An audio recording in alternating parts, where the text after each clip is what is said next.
Ernesto Villegas.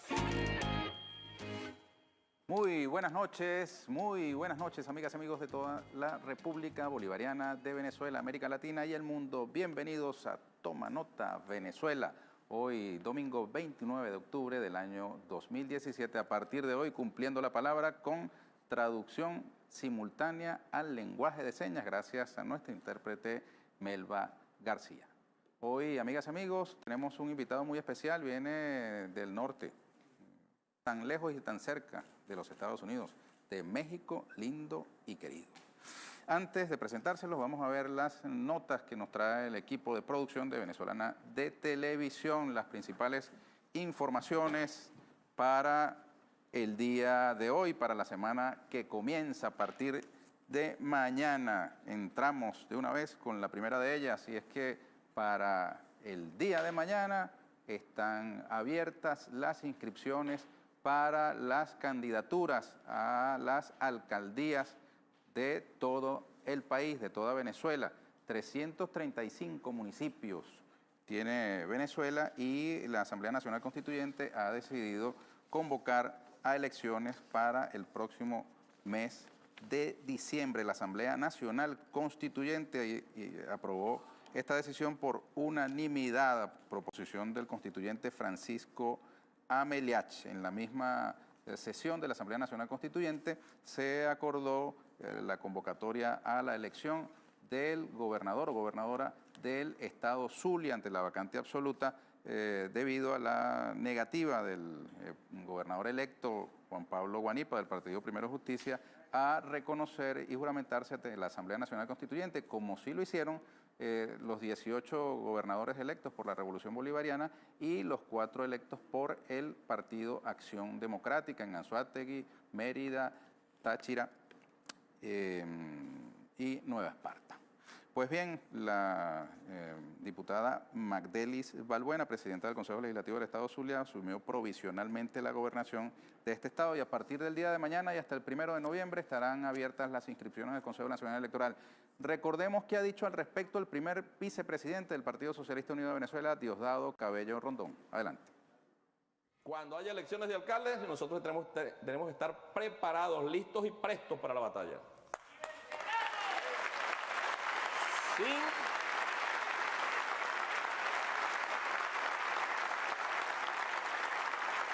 Sin peleas o ambiciones. Uno escucha por ahí ya gente que se está lanzando. Yo les voy a decir lo mismo que les dije la vez pasada. El que ande por ahí de bocado será candidato no sé qué cosa, ¿oyeron? Pero aquí tiene que haber disciplina dentro del Partido Socialista Unido de Venezuela y dentro de la revolución. Jugando posición adelantada. No, eso no es así. Aquí hay un objetivo estratégico fundamental, que es la revolución. Es la revolución. Los demás son, ¿cómo se llama? Afluentes al gran objetivo estratégico. Es necesario ganarlas, como se hizo con las gobernaciones. También es necesario ganar las alcaldías, pero no para satisfacer egos de nadie. Ni grupito A, ni grupito B, ni repartición de nada. No puede ser así. Garantizando la unidad absoluta de la fuerza revolucionaria. Unidad. Bien, esa es la nota principal que ha de designar los próximos días en Venezuela, las elecciones de alcaldes y alcaldesas de todo el país. Nosotros con esta primera nota vamos a ir al primer corte de este programa y al regreso estaremos conversando con nuestro invitado y presentando el resto de las informaciones que les tenemos para el inicio informado de esta semana que comienza a partir de mañana.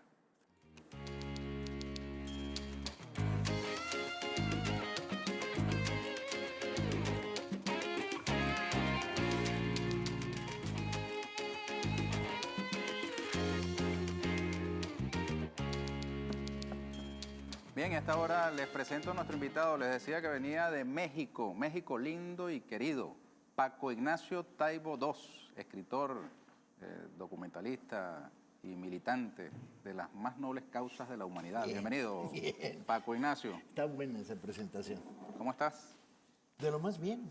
Mira, salió barato Paco Ignacio, porque en el reciente terremoto en Ciudad de México, lamentable, una cosa terrible. Sí. Por cierto, por allá estuvo nuestra protección civil venezolana, nuestra Fuerza Armada Nacional Bolivariana llevando ayuda humanitaria al pueblo mexicano, ¿no? Bueno, Paco Ignacio tuvo que bajar 3 pisos. 3 pisos, dando tumbos y golpeándose en la mano y tiene aquí unas heridas de guerra. Nada grave, nada grave. Nada grave para lo que tendón pudo fuera hacer. de lugar, nada grave. Comparado con lo que pasó ahí, nada. Pero un susto, ¿no? Intrascendente. Un susto. Pues sí. Y sobre todo una reacción maravillosa por parte de la gente. Mucho pueblo ahí en México, mucho pueblo para tan poco gobierno que tenemos. Notable, notable. Cómo la gente salió a la calle a darlo todo, a no pedir nada. La solidaridad más... Cada vez me vuelvo más de izquierda, maldita sea. Debe ser la edad que me hace más rojo. ¿Verdad? Qué bueno. Vamos a ver un video que preparamos sobre Paco Ignacio Taibo II, y así ustedes los conocen mejor. Adelante. Cuando se anunció que la Feria del Libro se iba a suspender por razones de que había un acopio, muchos de nosotros nos indignamos. No había ningún motivo para suspender una Feria del Libro y desde luego lo que no tiene sentido es tener el Zócalo ocupado por la policía. El Zócalo es de los ciudadanos y mucho más de los ciudadanos con los libros. ¿A quién le tiene miedo a los libros? Las tragedias de Eurípides, la interpretación de los sueños.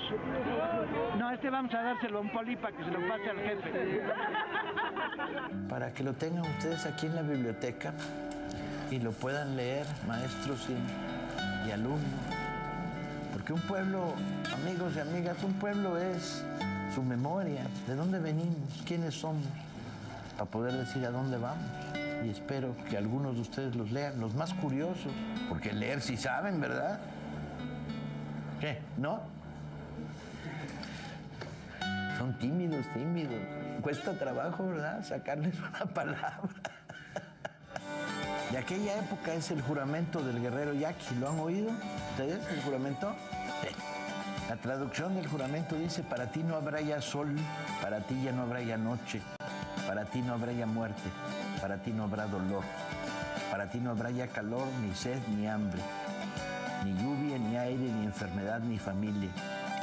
Nada podrá atemorizarte, todo ha concluido para ti, excepto por una cosa, el cumplimiento del deber. En el puesto que se te designe, allí quedarás por la defensa de tu nación, de tu pueblo, de tu raza, de tus costumbres, de tu religión.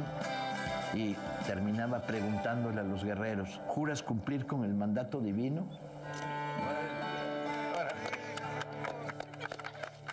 Bien, lo tenemos aquí, en la cuna de Simón Bolívar. ¿Tenías tiempo que no venía, Paco Un Ignacio? año y medio, algo así. Año y medio, ¿no? Sí, que estuve presentando una novela y estuve en los ranchitos viendo cosas que me apasionaron mucho. Una cooperativa de trabajadores de vivienda, un proyecto cultural bien interesante. Sigue uno de lejos. El problema con México y Venezuela es que, hijo, estamos tan lejos, ¿no? En cierto sentido. En el peor de los sentidos, la información, ¿no? La información que pasa de Venezuela hacia México es terrible. Ajá, y dime, terrible. ¿no te pasó que cuando te venías a Caracas, de pronto algún familiar o algún amigo te dijo: oye, pero cuídate que allí las cosas son de tal y cual No, manera"? yo escojo a mis amigos y ¿Ah, a sí? mis familiares. Todo el mundo dijo: llévale mi saludo, los rojos, rojitos. Qué bueno, porque hay gente que viene Pues sí, con la idea de que va a de que está encontrar cayéndose, una caray. cosa invivible, ¿no? Terrible, Hostil. terrible, la mala información, la pésima información que circula, y además bombardeo, ¿no? Y amenaza, no quieren ser como Venezuela. Y yo digo, sí, ¿cuál es? Yo hay ratos en que me gustaría ser como Venezuela, ¿sí? Que México viviera una serie de experiencias que se vivieron y se están viviendo en Venezuela bien interesantes. Mira, pero vienes a propósito del Congreso De Historia. Nacional e Internacional de Historia, que se va a desarrollar en los próximos días en Yaracuy, en San Felipe, Sí, la capital pero del estado de yo Yaracuy. solo participo en el primer día, que es mañana, aquí en Caracas, porque tenía compromisos en la Ciudad de México. Entonces voy a estar mañana a las 2 de la tarde en la conferencia para aquí en la historia. Bien. Te decía antes del programa que te tengo una sorpresa en este escritorio viejo que ocupamos aquí. Saca. Paco Ignacio escribe largo, ¿verdad? ¿Ah? Y tendido. Mira nomás. Mira. Pero Este está libro- anotado y todo. Este es un libro que trae tu firma, mira. Fue dedicado a este servidor en el año 2006. Estuvo por aquí En la Paco Feria del Ignacio. Libro. Estuve tomando algunas notas en aquella época, esas notas son viejas, del año 2006. Es una biografía del Che Guevara, ¿cierto? Cierto. Lleva 1 millón de ejemplares. 1 millón de ejemplares. En 28 Imagínate países. En 28 países se ha publicado y tú. Bueno, distribuido. volvió a tus manos. En el año 2006 viniste a presentarlo acá a una feria de libros, si no me equivoco, ¿cierto? Sí. Y esta otra Ya nomás. Tienes mis... tiene la del Che Guevara y ahora la de Pancho Villa. ¿Mm? Pancho Villa, una biografía narrativa. Y uno más reciente, pero no, creo que no es el último. Sí, Uno escrito a 4 manos, ¿no? con el Con el subcomandante. subcomandante Marcos y Paco Ignacio Taibo II. Muertos incómodos. Es una Falta novela lo que policíaca, falta. sorprendentemente. ¿Cómo es eso? Pues un día Marcos dijo, vamos a escribir una novela policíaca, y yo dije, vamos. Y fue una locura, porque la escribimos en 12 semanas, sin posibilidad de volver sobre lo que escribíamos, se iba publicando simultáneamente. Un experimento interesante, no lo volvería a hacer en mi vida, pero interesante.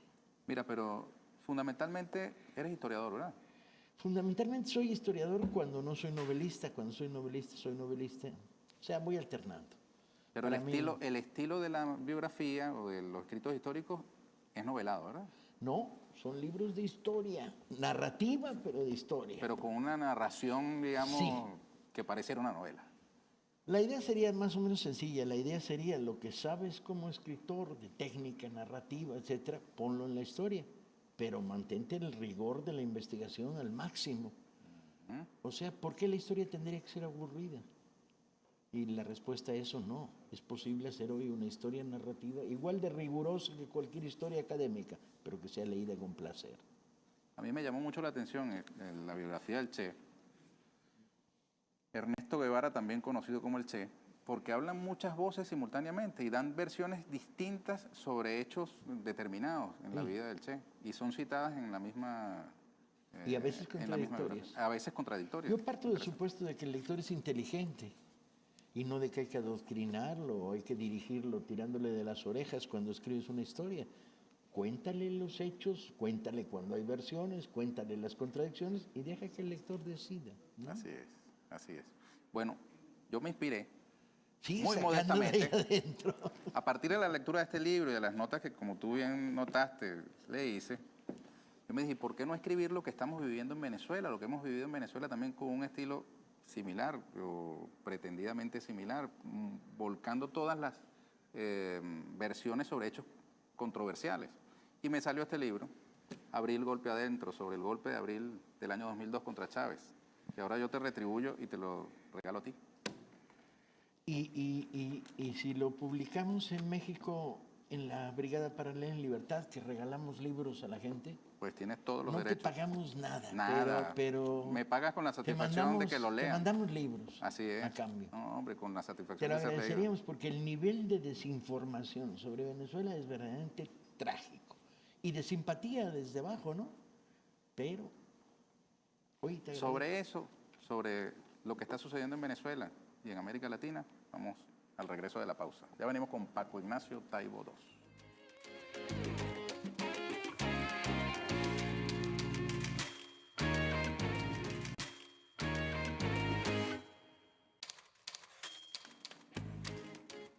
Continuamos, amigas y amigos, con Paco Ignacio Taibo II, escritor mexicano, quien visita Venezuela para asistir al Congreso Nacional e Internacional de Historia que se va a desarrollar en Caracas y en San Felipe, capital del estado Yaracuy, en los próximos días. Mañana estará Mañana dando empiezo una en charla, Caracas, ¿no? sí. ¿A qué hora? A las 2. 2 de la tarde. Creo. Yo soy de los que cuando van a otro lugar deja que me organicen. No me organizo Estás yo. en manos de los demás. Por cierto, vamos a mostrar la... Oye, en México no se puede decir esta palabra con el mismo sentido que la usamos nosotros. La franela que tiene puesta Paco Ignacio. Está. Mi camiseta Tú sabes que yo estuve en México. Y ¿Cuál entro es mi en cámara? Esto es una remera, ¿no? es una en México camiseta. Camiseta, ¿no? Pero mira lo que dice. Ayotzinapa, Los 43. ¿Cuál es la otra cifra? 1095 días, 36 meses, Sí, 3 de que no años. se resuelve el caso. Son 43 muertos. Sí. Maestros normalistas. Estudiantes de la Estudiantes para escuela maestros. para maestros. Y esto me lo dieron los maestros de Sonora hace una semana que estuve en territorio yaqui dando una conferencia. ¿En territorio? Yaqui, de las Yaqui. tribus del noroeste de México. Ah, mira tú. Explícale para un niño de 4 años qué pasó en Ayotzinapa. Los estudiantes salían rumbo a una manifestación en la Ciudad de México, tomaron autobuses foráneos y se desató una represión brutal, brutal. Tiroteos, asesinatos de unos y de repente una operación policíaco-militar que nunca quedaría clara, secuestra a 43 de ellos, los desaparece y los cadáveres a la fecha no han aparecido. Y entonces hay una denuncia general del país diciendo el Estado es el culpable, hágase responsable, encuéntrese a los responsables directos de la desaparición de estos muchachos. Durante años se gritó en las calles del país, vivos se los llevaron, vivos los queremos. Y la demanda permanece. Mira, en México pasan cosas como esa y como esta. En México han asesinado 10 periodistas ya en lo que va del año 2017. Sí. La cifra es altísima. 36 durante el sexenio de Enrique Peña Nieto. Sí. ¿Ah? Aterrador. En porque- 17 años, 109 periodistas asesinados en México. ¿Por qué Sí. es tan peligroso ser periodista en México? Pues porque la verdad es incómoda para un sistema autoritario como el sistema mexicano y se ejerce sobre los periodistas presión y represión. Ahora acabamos de publicar La Brigada Paralela en Libertad, donde yo colaboro. Publicamos un libro sobre la historia de a qué está sometido un periodista de provincia en la vida diaria. Está amenazas del narcotráfico, presiones de los gobernantes, presiones de las autoridades, la policía y el ejército, y eso ha conducido a esta zona terrible de inseguridad y muerte para los periodistas del país. Llegó un periódico mexicano a publicar un editorial diciéndole a los narcotraficantes que les informaran qué era lo que podían y lo que no podían escribir para que dejaran de matarle a los periodistas. Sí. Una cosa y cosas increíble. todavía más terribles, cuando un periodista investiga los oscuros nexos entre el narcotráfico y un gobernador de un estado, ese periodista acaba de ser asesinado. Y otro tuvo que desaparecer. Y una mujer, periodista muy importante en Chihuahua, acaban de matarla. Es un continuo de la Mira, inseguridad de ser informador honesto en México. Pero fíjate que al país que se le señala de ser una narcodictadura, todos los días, a través de todos los medios de comunicación occidentales, particularmente de los Estados Unidos y desde varios de América Latina, y entre ellos algunos de México, es Venezuela. ¿Qué quieres que te diga? Que vivimos en un universo en el cual la calidad de la información que circula es de una pobreza verdaderamente inmensa. Que los Estados Unidos están gobernados por un tipo que si hubiera estudiado en la escuela secundaria conmigo de idiota no lo hubiéramos bajado. Era el que hubiera hecho el papel de burro en las comedias que hacíamos a fin de año los estudiantes. Un tipo como Trump. Y que desde su Twitter informa al mundo y declara, este es enemigo principal. ¿De quién y por qué? En estas condiciones la pelea por la información se vuelve una pelea central, fundamental, por contarle a la gente, explicar, informar. Pero hay un mundo al revés, como el que describía Galeano, ¿no? Sí, y esto Por es ejemplo, un en el caso continuo, del ¿no? gobierno mexicano ha sido uno de los países que ha estado, digamos, coaligados con otros en América Latina que tienen también sus propios problemas y sus propios historiales en un frente, digamos, antivenezolano. Potente. El gobierno mexicano le tiene miedo a Venezuela. ¿Por qué? Pues supongo que tenga miedo porque tiene miedo a que se produzca un cambio profundo en México en el nivel que a ellos les aterra. Un cambio que altere las tres claves que hoy sostienen al gobierno mexicano, que es el proyecto neoliberal, absurdo, ridículo, gangsteril, criminal, antipopular, la guerra contra el narco que se inventaron para tapar un fraude electoral y el fenómeno de la corrupción que en México ha llegado a niveles ya insospechados. donde una oligarquía político-económica ha estado convirtiendo el uso del aparato del Estado en un negocio privado. Y con una mayor intensidad. Y como tenemos unas elecciones en el 18 y todos los augurios dicen que se van a caer en pedazos, hay una especie de temor.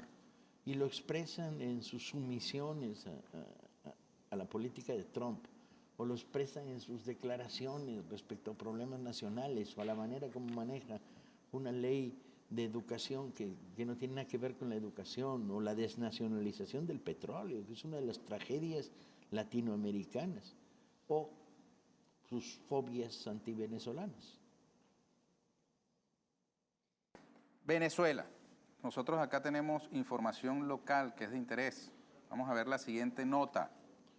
Los gobernadores arrancan buchones. Pues no sé si se enteraron en México que en Venezuela acaba de haber elecciones el 15 de octubre. 18 gobernadores fueron electos del campo de la Revolución Bolivariana y 5 del campo de la oposición. Se produjo tremenda sorpresa por una cantidad de medios que pronosticaba que la Revolución Bolivariana se desmoronaría. No hallaba cómo explicar esto que había pasado. Pero el hecho de que haya elecciones no es contradictorio con la idea de la dictadura, que al mismo tiempo se vende en el exterior. Bueno, esa es parte de la clave. Que alguien me diga cómo puede resistir una dictadura. 19 elecciones llevan 23. Ustedes.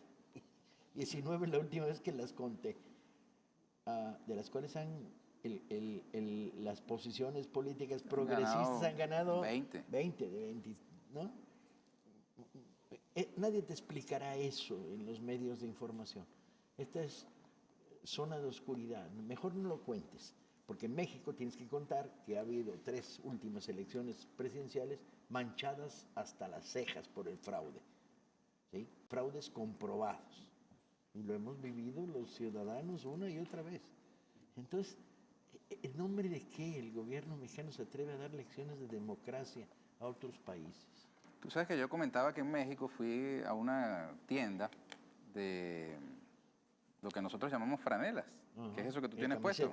Y le digo al muchacho que atiende, le digo, ¿cuánto cuestan las franelas? Y él me dice muy molesto, aquí no vendemos franelas. Sí. Y yo le digo, bueno, ¿y eso qué es? Son remeras o camisetas, ¿no? Resulta que franela es lo que nosotros llamamos, el suelo, exacto, coleto, es coleto. Para los mexicanos, franela es coleto. No te quiero decir para los argentinos. Averigüen ustedes. Pero bueno, decía que los gobernadores arrancan buchones. En México se entiende lo que significa buchones. No. Bueno, buchones porque el presidente Nicolás Maduro ha arrancado su relación con los gobernadores electos, se ha reunido con los 18 gobernadores bolivarianos y ha aprobado recursos por cantidades siderales, recursos excedentarios de la recaudación del ente recolector de impuestos en Venezuela, recaudador de impuestos, que es el CENIAT, por 471.903 millones de bolívares. Hubo 2 días de taller de planificación estratégica con los 18 gobernadores para inversiones en el área de seguridad, obras públicas, salud pública, plan de asfaltado, carnet de la patria, misiones y grandes misiones, plan nacional de siembra, CLAP y economía. 137 obras priorizadas por 842.590 millones. También planes de asfaltado, rehabilitación y mantenimiento vial por 1.798.802.000 bolívares, un realero. Y luego ha hablado telefónicamente el presidente con los gobernadores de oposición, con 4 de 5, que se juramentaron ante la Asamblea Nacional Constituyente. Luego de haberlo pensado, decidieron juramentarse ante este organismo. Entrar en la legalidad. Entrar en el carril de la legalidad. ¿Cómo ven ustedes eso? Bueno, sorprendió mucho el resultado de las elecciones. Sorprendió incluso a los simpatizantes, que creíamos que el nivel de desgaste de la Revolución Bolivariana es más profundo. Los informes que te llegan sobre la situación económica cotidiana del país, las crisis en el sector salud, la crisis de distribución, te hace pensar que hay un inevitable desgaste a nivel popular y social. Y sin duda lo debe haber, lo que uno pregunta y ve, pero la sorpresa es que no haya repercutido políticamente. Y yo creo que la gente se hizo la pregunta, ¿irían a gobernar estos mejor? ¿Los oligarcas iban a gobernar mejor? ¿Y qué dieron la respuesta? Pareciera que el pueblo le pasó factura a los factores que estuvieron durante muchísimo tiempo, desde abril hasta prácticamente el mismo día de la elección de la Asamblea Nacional Constituyente, el 30 de julio, aplicando la violencia en sus formas más atroces, ¿no? Y la gente no quiere violencia. Hay heridas de guerra, ciertamente, dolores, pero nunca jamás una apuesta a la violencia. Y fíjate que sorprendió también lo siguiente. Venezuela pagó 841 millones de dólares en una deuda que se vencía el viernes pasado en un banco estadounidense. Y la apuesta de los factores antinacionales era que Venezuela entrara en lo que llaman el default, es decir, que no pudiera pagar. ¿A pesar del descenso del precio del petróleo? Así es. Tenemos una nota, ¿no? La nota que Venezuela cumple con sus obligaciones.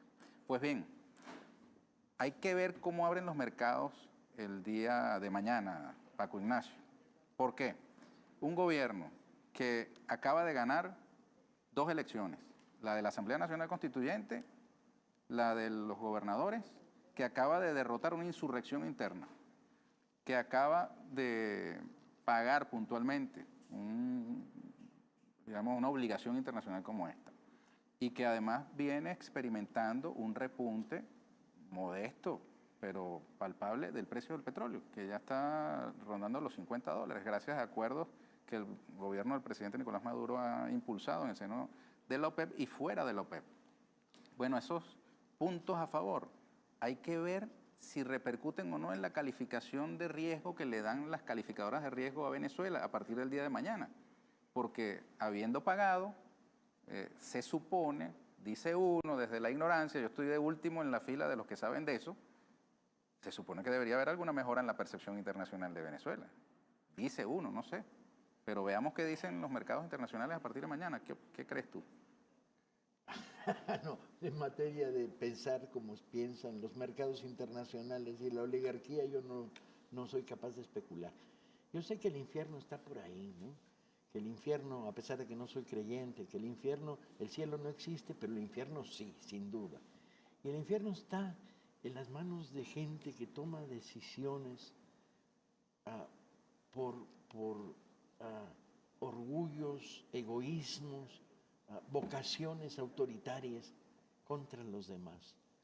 Y de repente uno dice, bueno, el Fondo Monetario Internacional, el Banco Mundial, ¿para qué han servido en todos estos años? Y todavía no encuentro ninguna respuesta, si no es la obvia, que es para consolidar oligarquías corruptas en nuestros países, para darles manga ancha, ¿no? Para aprobarles sus proyectos, para sostenerlos financieramente. Cuando se produjo el desplome económico de México por la gran crisis de hace 20 y tantos años, Cuauhtémoc Cárdenas, en un acto de talento, dijo, esperen, no vamos a refinanciar a los bancos, vamos a refinanciar a los deudores.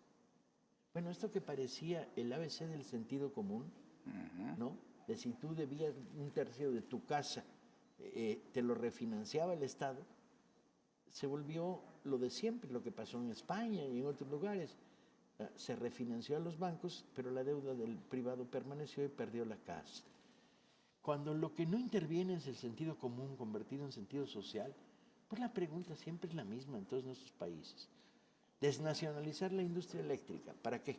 Para que entonces una empresa diga, yo no subo la electricidad a aquella montaña porque sale muy caro. Y mi negocio es que salga muy barato y que me dé mucha ganancia.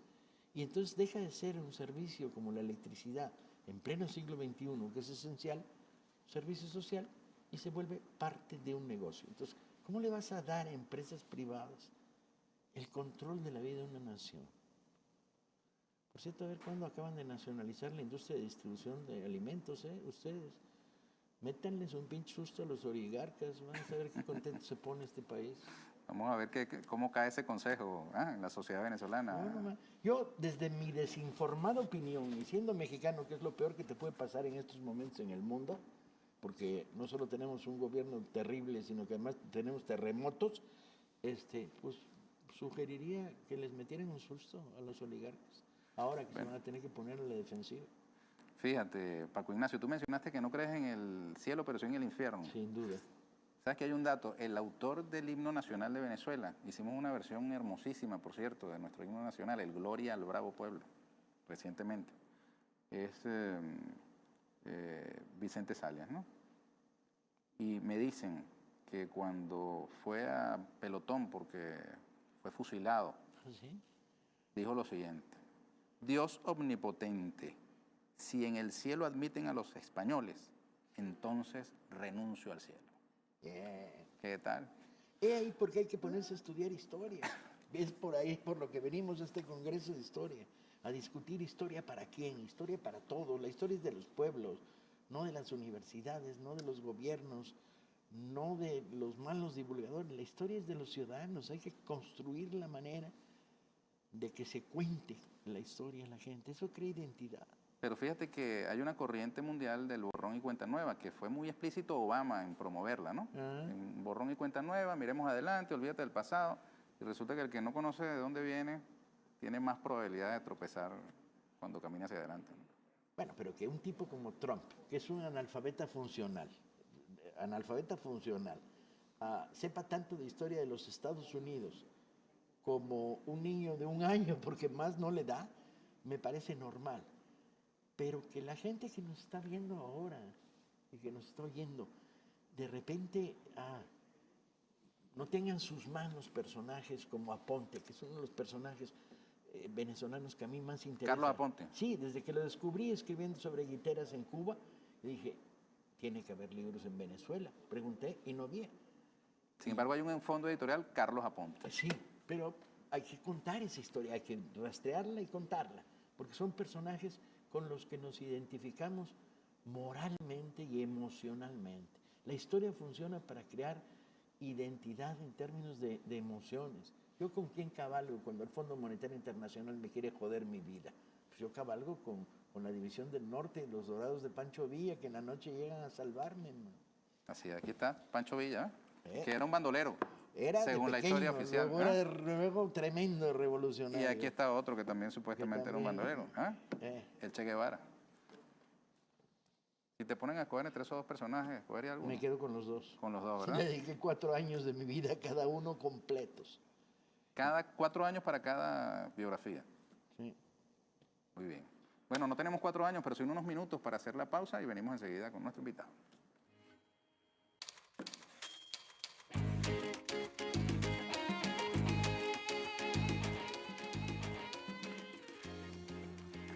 Recta final de Toma Nota Venezuela con nuestro invitado de hoy, Paco Ignacio Taibo II.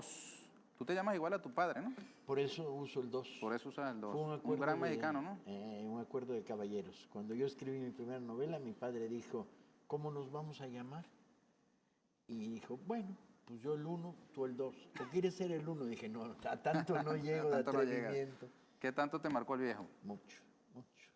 Me enseñó que el periodismo y la literatura son una obligación moral y que escribes para otros y que eres la voz de los ciegos que no pueden ver y el oído de los sordos.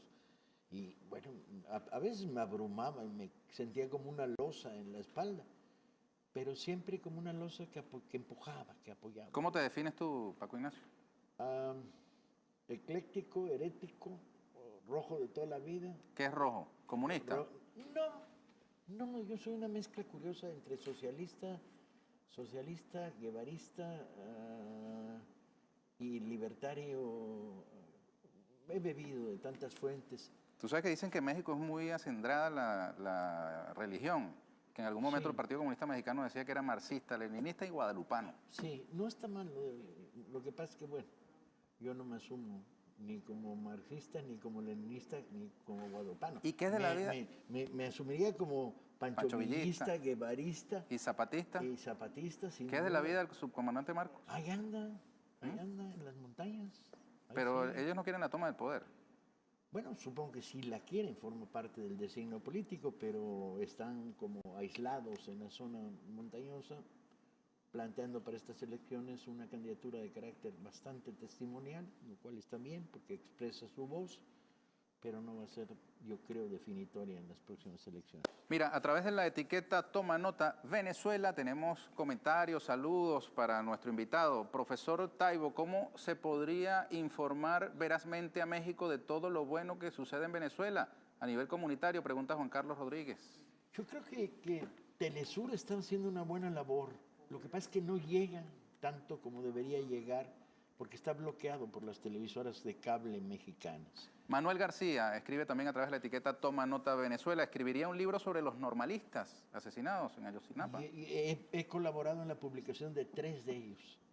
Ya no siento la necesidad de escribir sobre algo que ha sido divulgado tantas veces y también por algunos colegas. Luis Medina, a través de la etiqueta Toma Nota Venezuela, pregunta cómo ve el panorama para las elecciones presidenciales. Me imagino que en México, ¿no? Y sí, yo creo en el 18, julio del 18. Yo, hasta ahora, la izquierda, a través de Morena y Andrés Manuel López Obrador, va con una notable ventaja. Ahora, ¿vamos a tener un fraude? Sí, sí lo vamos a tener.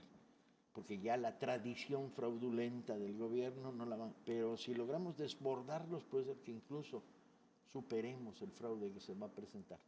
Las últimas encuestas están dando a Andrés Manuel con el 37% de los votos en una presidencial a 3 bandas, con 3 partidos fuertes. Y bueno, Fíjense que en México resucitó el PRI con Peña Nieto, ¿no? Pues resucitó para morir más.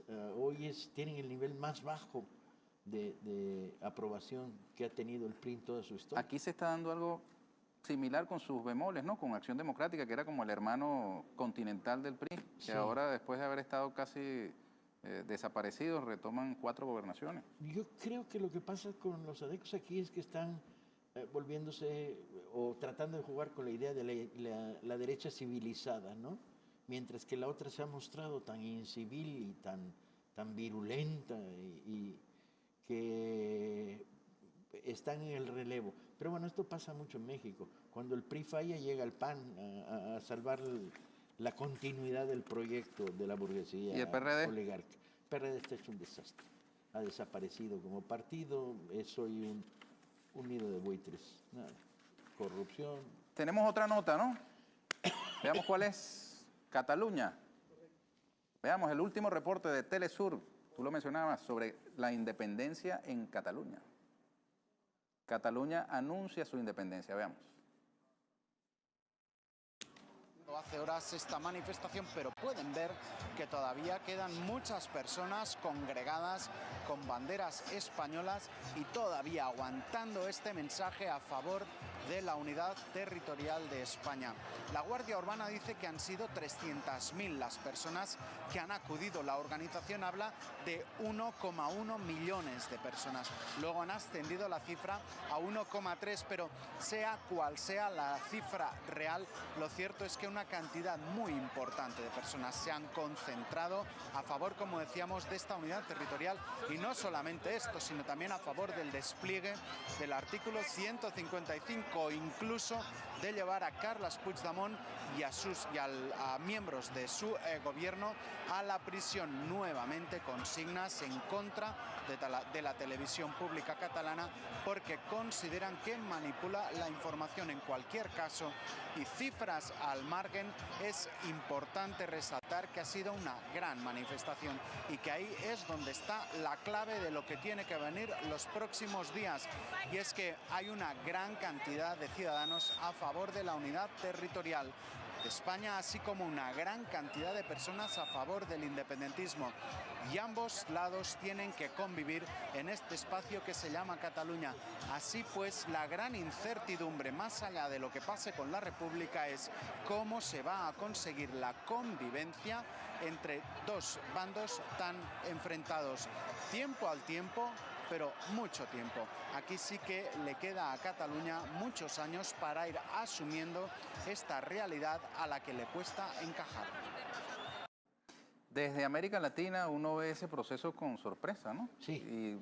Y unas automáticas simpatías que se despiertan por nuestro pasado también independentista, pero ¿cómo lo ve yo lo que pasa es Paco que Ignacio Taibo II? El independentismo catalán siempre tuvo una cara pequeño burguesa que nunca me gustó, y que además tenía una componente de construcción de otra minoría. ¿Y qué haces con los obreros malagueños que viven en Cataluña? A los que les vas a decir, tienes que hablar en catalán o no te reconozco como ciudadano. Entonces, nunca he sido muy simpatizante de los fenómenos independentistas regionales españoles.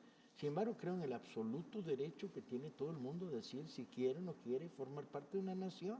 Entonces, ahí los errores de los gobiernos reaccionarios pues, han sido terribles, ¿no?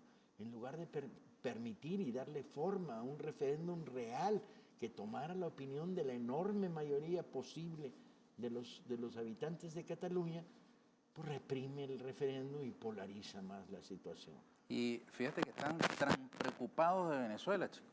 Sí. Cada rato en los periódicos españoles. De hecho, está aquí en Venezuela, por cierto, Jordi Évole, del programa Salvados, de La Sí, Sexta. excelente. Hicimos los enlaces para que entrevistara al señor presidente Nicolás Maduro, cosa que va a suceder en las próximas horas. Pero los españoles sabían más de la política venezolana, entre comillas, sabían, entre comillas, de saber realmente lo que pasaba, porque aparecían a cada rato las portadas de sus periódicos llenos de nuestros personajes de la oposición. Le dedicaron, pero kilómetros de tinta, de papel, años de transmisión en todos los canales sobre lo que aquí estaba ocurriendo en Venezuela, y resulta que en el propio patio tenían tremendo rollo por explotar.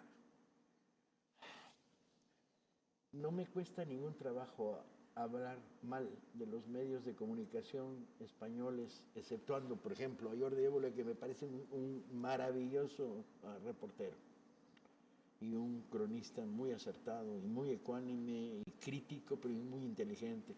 Pero en general los medios españoles cayeron en manos de la derecha de una manera patética.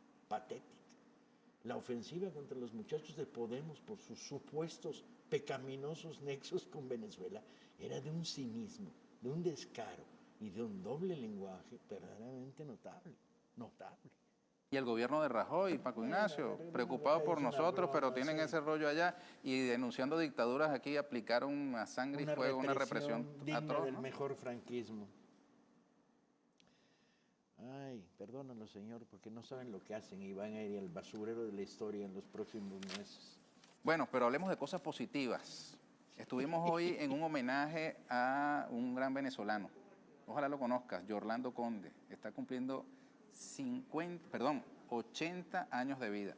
Y es tan grande Yorlando, allí en la sala de Ana Julia Rojas de la UNEARTE, estuvimos acompañándolo hace apenas unas horas. Tan grande es Yorlando que decidió celebrar sus 80 años rindiéndole él homenaje a sus amigos. Y se hizo un montaje hermosísimo, extraordinario.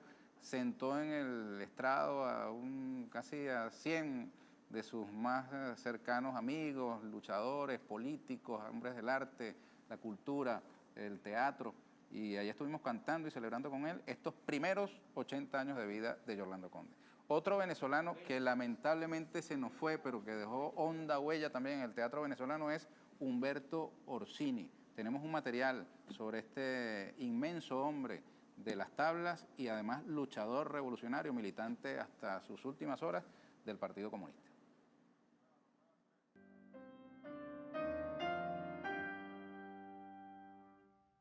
La escena se estremece de pena y una extensa lágrima se asoma desde el proscenio.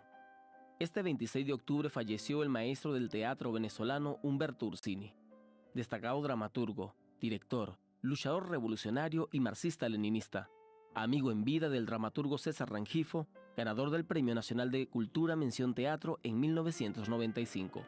Viajero constante con largas estadías en Europa y la Unión Soviética, Orsini siempre tuvo inquietud por conocer las nuevas técnicas y teorías teatrales de todo el mundo, y fue también un importante promotor internacional del teatro venezolano. En 1965 fue designado miembro del Comité Ejecutivo del Instituto Internacional de Teatro de la UNESCO, y en 1995 esa institución le encomendó escribir el mensaje del Día Mundial del Teatro. Otra de sus destacadas labores fue la preservación de la memoria de su arte en Venezuela.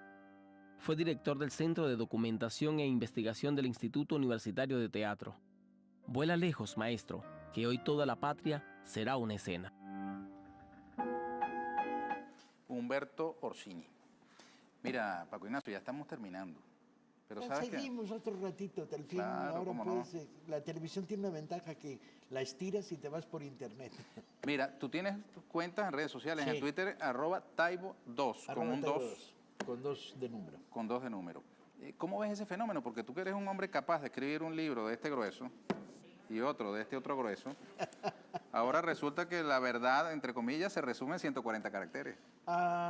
Soy un apasionado defensor de las redes sociales. Las redes A ver. sociales han significado democracia, visión múltiple, información paralela, la posibilidad de desmentir a los poderes fácticos cuando mentían, ¿no?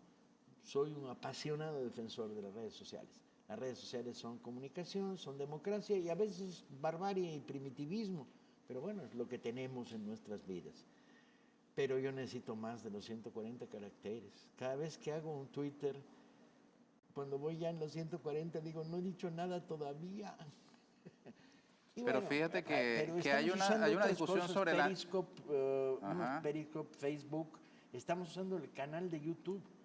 La Brigada para Leer en Libertad tiene un canal en YouTube. Busquen Brigada para Leer en Libertad. Todo Perfecto. junto. Brigada para Leer en Libertad. Pon la nota rapidito de la censura de Twitter a RT, porque también hay un asunto, la discusión sobre si son neutrales o no estas redes, ¿no? Y sabes que hay una... No sabía. Sí, anunciaron una censura de contenidos de publicidad de Russia Today en Twitter. Ah, caray. ¿La tienes a mano? Me avisas. Sí, la tenemos. Veamos.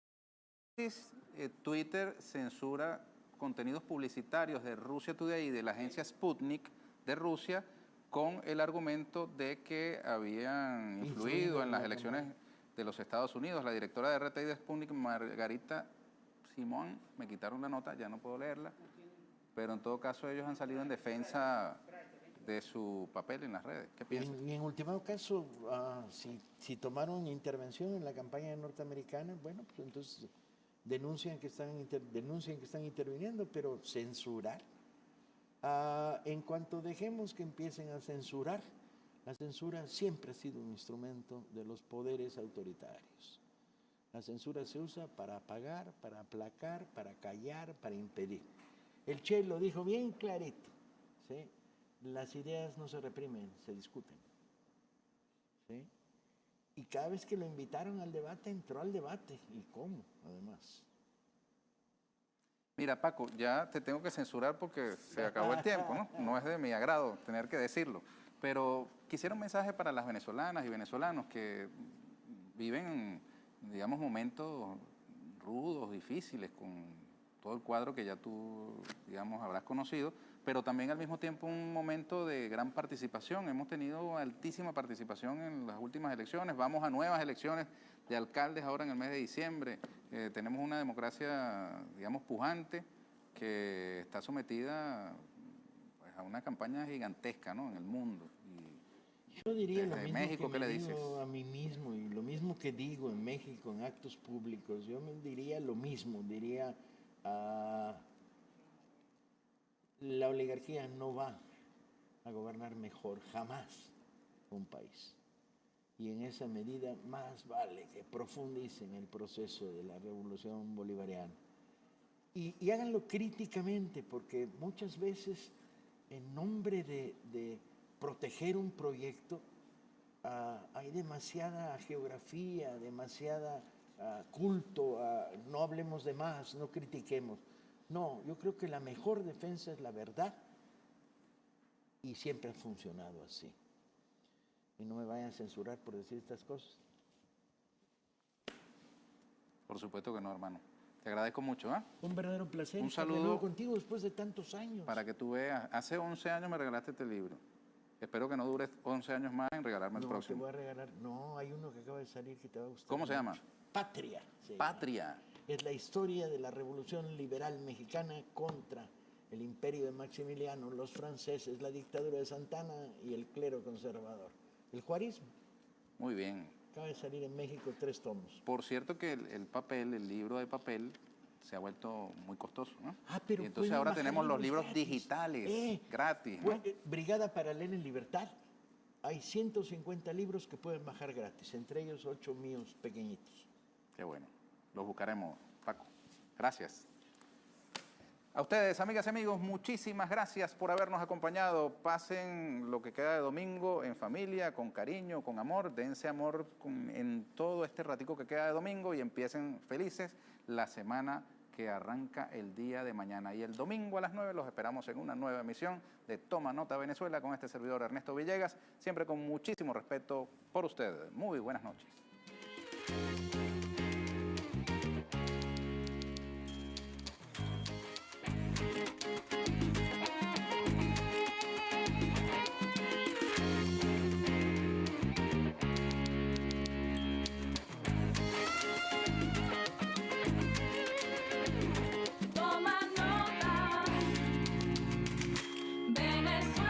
Con Ernesto Villegas.